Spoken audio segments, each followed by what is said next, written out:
Salut les loutres, tout à l'heure je vais vous parler d'un petit tournevis sans fil que je me suis acheté ce matin. Alors ça peut paraître bête, parce qu'habituellement on a tendance à utiliser des outils en 18 volts, des perceuses, des visseuses, des trucs un peu costauds quoi. Mais là je vais vous parler du petit Skil. Bon, je me suis déjà fait mon avis, c'est clair, mais en fait il était à 49,90 €. Et sincèrement, pour ce prix-là, je me suis dit pourquoi pas, parce qu'il y a des choses qui me paraissent pas mal, comme la possibilité de charger, même si je trouve ça que... Bon, on est en micro USB, donc c'est vraiment dommage en 2024 d'être toujours en micro USB. Mais bon, allez, on va dire qu'il y a quand même un effort qui est fait, parce que au lieu de se balader constamment avec la mallette Bosch ou la mallette Makita ou Festool qui fait 8 ou 10 kilos, voilà, globalement, quand on veut intervenir sous un plan de travail, aller poser des étagères chez un client. Voilà, donc ça fait 4 volts, et attention, ils annoncent ça pour 7 Nm de couple. Le tournevis Skil est un tournevis 4 volts qu'on va pouvoir placer très facilement dans le vide-poche de sa voiture. Ce n'est pas un outil qu'on va utiliser pour monter de la charpente, on est bien d'accord. C'est un tournevis, ce n'est pas une visseuse, des visseuses à percussion, ce n'est pas un outil en 18 volts comme on pourrait le retrouver chez Festool, Makita ou les marques concurrentes. Non, c'est un petit tournevis de poche qu'on va pouvoir en définitive avoir toujours sur soi. La question est, est-ce qu'il est capable de faire ce qu'on lui demande, c'est-à-dire de visser et de dévisser? Visiblement, ce qu'il nous annonce, un couple de 7 Nm, ce qui est proprement hallucinant pour un modèle de ce gabarit, là où les concurrents sont en général à 2 ou 3 Nm, ce qui est rien, on est d'accord. C'est un produit qui est alimenté en 4 volts, c'est un produit qui se recharge en 3 heures.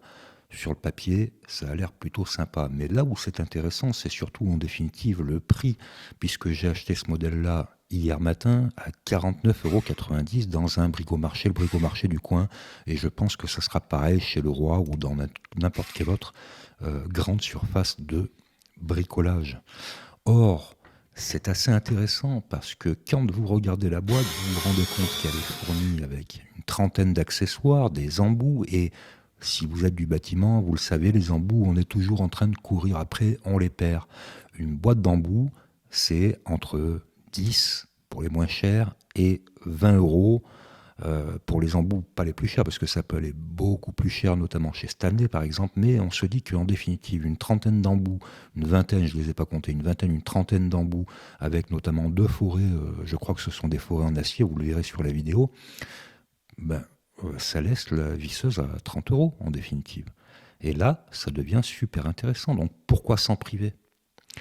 C'est un produit qui est capable de se recharger directement en USB. Là encore, Skil, bravo et pas bravo, parce que pourquoi du micro USB? On est tous aujourd'hui passés sur l'USB-C dans tous les produits du marché, mais quels qu'ils soient. Pourquoi ne pas passer en USB-C? C'est totalement délirant. Malgré ça, il y a quand même un cordon de rechargement fourni avec une prise secteur, et étant donné que l'autre côté de l'embout est en USB traditionnel, vous pourrez le brancher notamment sur votre véhicule, sauf si c'est une Golf, où là c'est tout en USB-C, donc vous serez grillé, il faudra trouver un adaptateur. Malgré tout, ça a l'air pas mal. Ce que je trouve regrettable, mais compte tenu du prix, on n'en voudra pas à la marque, c'est la qualité du plastique qui est pas terrible. En l'occurrence, ce qu'il communique sur cette bimatière, bon, c'est très bien, on s'en fout un peu. Maintenant, c'est pas ce qu'on lui demande non plus. Les plastiques d'il y a une quinzaine ou une vingtaine d'années étaient pas terribles non plus. Je vous le rappelle, on est sur un produit à 49,90 €. Bon, vous l'aurez compris, le tournevis sans fil Skil en 4 volts, c'est un petit coup de cœur. C'est l'outil qu'on est censé avoir dans sa voiture. Ça sert toujours. Alors restez tout de même jusqu'à la fin, parce que vous allez voir que je vais le faire souffrir, le petit tournevis Skil. Je vais lui demander quelque chose qu'on ne demanderait pas normalement à un tournevis, mais qu'on demanderait plutôt à une visseuse, des visseuses de 18 volts. Vous allez voir ça dans quelques secondes. Cependant, vous restez, parce que je vais faire gagner la boîte avec le tournevis et les accessoires à un de mes abonnés, tout simplement. Lorsque cette vidéo paraîtra, vous n'aurez plus qu'à mettre un petit commentaire et vous pourrez être tiré au sort par le robot de Google, de YouTube, afin de gagner le tournevis. Ce que je vais faire, c'est que je vais dévisser une vis Spax. Vous connaissez tous, les vis Spax sont les vis à bois. Sur du bois qui doit être franchement pratiquement sorti de l'hiver. Le bois il doit être à 20% d'humidité, quoi, facile. Et je vais dire ça, si tu veux tuer une perceuse, une visseuse, une dévisseuse quelconque, bah tu fais ce que je vais faire là. Alors on va le faire en dévissage, on va pas le faire en vissage, parce qu'en vissage c'est clair que sur du bois sans pré-perçage, elle va fumer au bout de 2 secondes. Mais est-ce qu'elle va fonctionner? Je t'aimais beaucoup, tu vas me manquer.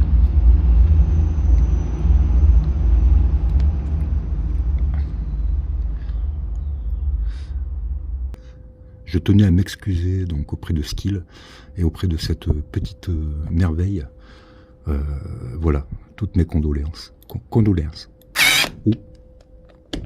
En fait, elle envoie direct quand même.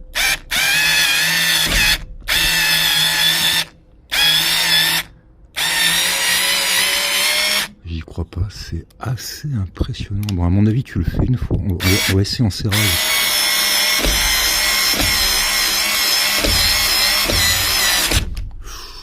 Ouf. Bon, c'est pas le bon embout, c'est pas grave, hein, j'avais que ça. Mais elle y arrive. Je suis impressionné. Elle a pas fumé. Tu fais ça 2 fois, je pense que t'as plus de batterie. Bon, c'est pas fait pour. C'est clairement pas fait pour, les amis. Là, on parle d'une Spax ça doit être une 120 par 2,5, par 3,5, je sais pas. Donc c'est un truc qui rentre quand même de 10 cm dans un bois qui est humide. Donc ça, il faut pas le faire. Donc à mon avis, si elle est capable de faire ça, la petite Skill, je pense qu'elle nous en a mis là plein la vue. Mais elle le fera qu'une fois ou 2.